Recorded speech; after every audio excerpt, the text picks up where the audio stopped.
Ohio State beat Penn State last night 28-17 in a game where you look back, I think they played really well. Yeah, they coughed the football up a couple of times, ended up making a game an 11-point game because of it, but that's kind of stuff you expect them to clean up down the road here is those fumbles. The one thing I may have had a little bit of a problem with here was I think you gotta try to pass a little bit more. I love the way this team's ground and pounding it. I think it's just, I guess personally, I want to see what Justin Fields can do. I think this guy's an outstanding, talented quarterback that's got a bright future in the NFL. I'd like to see him go out there and sling it. I mean, he ran the ball 21 times this game. I think he averaged about 3 yards a carry, which, isn't promising. You could tell he had a couple missed reads there on the read option, which is going to happen, especially, again, if you're talking about this guy's future, something you don't have to worry about as much in the NFL as you do in college right now is that read option. But I think something to worry about now is looking at Ohio State, though. You've seen him a couple different times there. You got into 3rd and 4, you got into 3rd and 5, and they got a little complacent and accepting, thinking they could just run the ball all over Penn State, which they ended up punting the ball a couple of times. He misread a play, they stuffed him.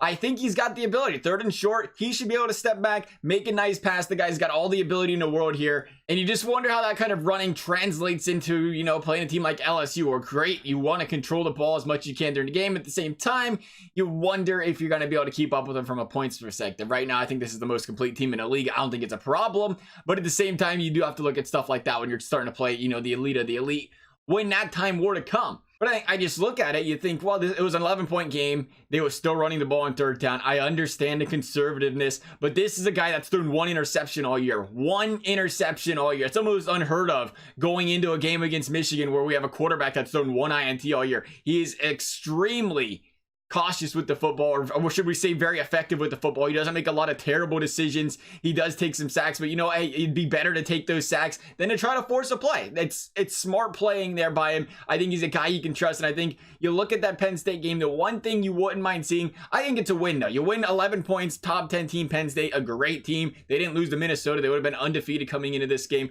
I don't see anything wrong with this win at all. I think it's a big win for the resume, but you consider something like that where you take away those 3 fumbles, or you take away those 3 fumbles, this game could have been a blowout. Let's be completely clear here, because they was working Penn State early, and they fumbled that ball at the goal line. Would have been 14-0 there. But when it comes to jumping a team like LSU in the rankings, I do think you have to win by more than 11. They're going to look at that on paper and say, hey, if you would have won by 28, 35, beating Penn State, we would have had to jump you. But right now, you're going to stay at number 2. They got Michigan next week. I mean, besides that, you look at this defense, and it's lights out as lights out gets. Again, you bring up the 3rd quarter, you had those fumbles, Penn State gained a little momentum. Besides that, they just completely shut down that Penn State offense. Chase Young, can't say enough great things about the guy. 7 sacks now against Wisconsin and Penn State over these last 2 weeks, or last 2 games.